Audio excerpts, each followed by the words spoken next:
The spirit of Halloween comes back from the dead here in Sonoma County with its extravagant costumes, spooky vibes, and all-around fall atmosphere.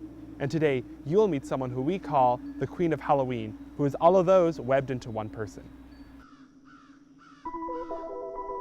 Halloween has meant this time of being able to be creative. This is about just getting to express oneself and lose yourself in a character you might want to be by dressing in different costumes. That's socially sanctioned. Everybody gets to do it that day. And the veil is thin between the two worlds this time of year. Also, it's fall. It's, the cool, crisp autumn air, pumpkins, my favorite color's orange. What's not to like about Halloween? I actually don't know how many exact costumes I own. It takes up headspace throughout the year. Anytime I go into a thrift store, I am looking for costumes. So it's quite a bit at this point because I've been collecting for probably the last 15, 20 years. A friend will contact me right now and they might have an idea or they have no idea and they just come and look. And that's a lot of fun. You get to experience the collection through them because they're ooh and ah and thinking and talking about Halloweens of their past and costumes that they've wanted to do. I mean, the goal is to have a costume shop in my home, really set up fully, inviting not only friends in, but like friends of friends and people in the community. I want to have a sewing machine and I've started to expand, have more kids' costumes and more male costumes. I have borrowed a lot of costumes from Isha. Do you want a number or do you want the actual costumes? Yeah. A lot.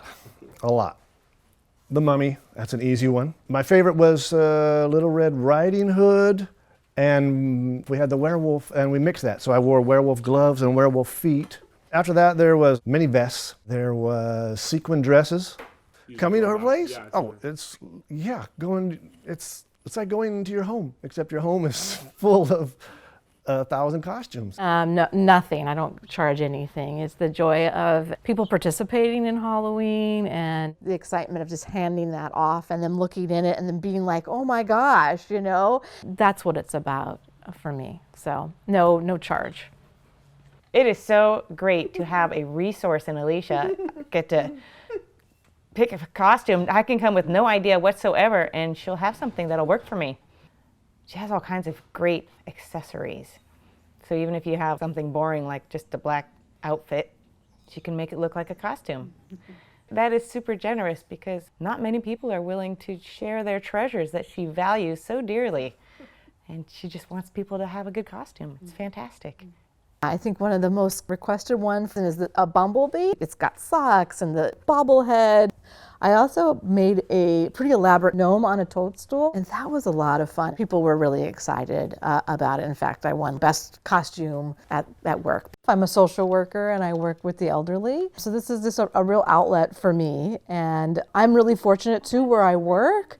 There is a group of us Halloween lovers and we throw a Halloween party at our work every year. And so I'm on that committee, of course. I bring in costumes for my coworkers, and it's a way to help diffuse, I think, the stress of the work, because what we do is pretty intense. And just go ahead, walk in, and I feel like a king going in the queen's closet, I'll be collecting costumes the rest of my life. I love it. I don't see an end to it.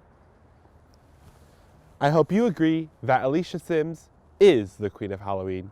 Have you ever met royalty so endearing?